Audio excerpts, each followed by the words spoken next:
आंखों, कानों, नाक और मुंह से धीरे धीरे बैंगनी रंग का खून रिसने लगा। मरने तक उसने अपनी आंखें कभी बंद नहीं की। दृश्य साझा करना समाप्त करने के बाद भी उसने अपनी आंखें कभी बंद नहीं की। दृश्य साझा करना समाप्त करने के बाद मैंने ठंडे स्वर में कहा, अच्छा हुआ कि छुटकारा मिला। उस सुबह जल्दी मुझे असाधारण रूप से गर्माहट महसूस हुई। आंखें खोलते ही मैंने पाया कि मेरा पूरा शरीर एक नरम आकृति से कसकर लिपटा हुआ है। वह चेहरा सांस रोक देने वाला सुंदर था। उसकी त्वचा मलाईदार जेड जैसी थी और उसकी भौहें दूर के पहाड़ों जैसी। उसकी फीनिक्स जैसी आंखें कसकर बंद थीं और उसकी लंबी पलकें तितली के पंखों की तरह फड़फड़ा रही थीं। उसके बर्फ जैसे सफेद बाल झरने की तरह नीचे गिर रहे थे और मेरे शरीर पर बिखरे हुए थे।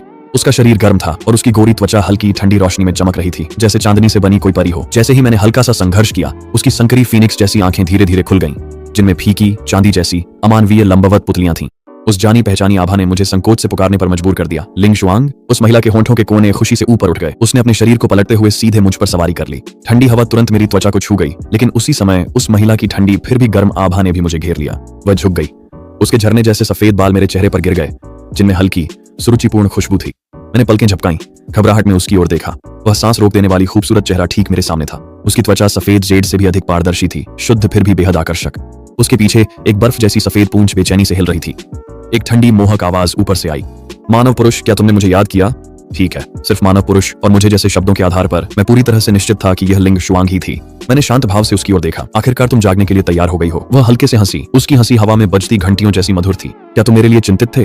अगर तुम मर जाती तो मुझे भी तुम्हारे साथ दफन होना पड़ता। उसने अपना सिर झुकाया और अचानक मेरे गाल पर एक हल्की चोंच मारी। मैं अब भी हमेशा की तरह जिद्दी था। मैंने उसे खुद से दूर कर दिया। लिंग शुआंग, क्या इंसानी रूप लेने के बाद यही पहली चीज है जो तुम करती हो? लिंग शुआंग की मुस्कान और गहरी हो गई। ये पहली चीज नहीं है, ठीक है? मैंने तुम्हें पहले भी चाटा था। हमारा सौदा पहले ही पक्का हो चुका है। उसके जागने में इतना समय लगने का कारण यह था कि वह अपनी जन्मजात क्षमता को जगा रही थी। लिंग शुआंग का रक्तवंश अत्यंत कुलीन था, इसलिए उसकी जन्मजात क्षमता को जगाना अन्य जानवरों की तुलना में कहीं अधिक कठिन था। सौभाग्य से इतने दिनों के बाद वह आखिरकार सफल हो गई। लिंग शुआंग, तुम्हारी जन्मजात क्षमता क्या है? लिंग शुआंग ने लापरवाही भरे अंदाज में जवाब दिया, बड़ी। ये क्या बात हुई? मैंने उसे ऊपर से नीचे तक देखा और थोड़े अजीब भाव से उसकी छाती की ओर नजर डाली। लिंग शुआंग ने मेरी ओर आंखें घुमाई। मेरा मतलब था कि मेरी जन्मजात क्षमता की सीमा बहुत बड़ी है। यूलेशन, तुम क्या सोच रहे थे? हम बात कर ही रहे थे कि न जाने कब बाहर बर्फबारी रुक गई थी। घने बादल एक एक कर छंट गए और लंबे समय बाद सूरज आसमान में दिखाई दिया, जिसकी गर्म धूप धरती पर बिखर गई। मैंने स्कूल के भीतर से खुशी की एक जोरदार आवाज सुनी, देखो सब लोग, सूरज निकल आया है। तापमान भी पहले जितना ठंडा नहीं लग रहा। ये बहुत अच्छा है। प्रलय आखिरकार गुजर रही है। मैंने सुना कि लिंग शुआंग की आवाज धीमी हो गई। स्वर्गीय दानव अजगर एक प्राचीन दिव्य पशु है। मेरी जो जन्मजात क्षमता जागृत हुई है वह है 10,000 चीजें बढ़ती हैं। लिंग शुआंग का मनमोहक चेहरा मेरे कान के पास था। उसकी गर्म सांसें है 10,000 चीजें बढ़ती हैं। लिंग शुआंग का मनमोहक चेहरा मेरे कान से सटा हुआ था। उसकी गर्म सांसें धीरे धीरे मेरी गर्दन पर महसूस हो रही थीं। उसकी बर्फ जैसी सफेद पूंछ मेरी कमर के चारों ओर लिपट गई, जैसे वह नखरे कर रही हो, कसती जा रही थी।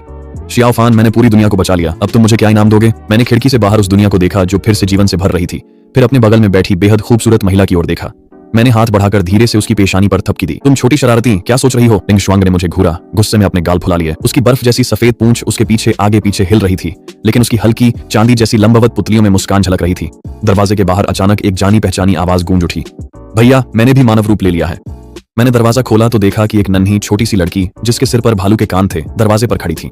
लेकिन मैं एक नजर में ही समझ गया कि वह काला भालू है, क्योंकि उसकी त्वचा स्वस्थ गेहूं के रंग की थी। जब वह काला भालू थी तो काफी बड़ी थी, लेकिन मानव रूप लेने के बाद वह इतनी छोटी बच्ची कैसे बन गई? लिंग शुआंग ने मेरे पीछे से अपना सिर बाहर निकाला। मेरी छोटी बहन सच में इतनी बदसूरत हो गई है? काला भालू उदास नजर आ रहा था। मुझे तो लगता है मैं काफी अच्छी दिखती हूँ।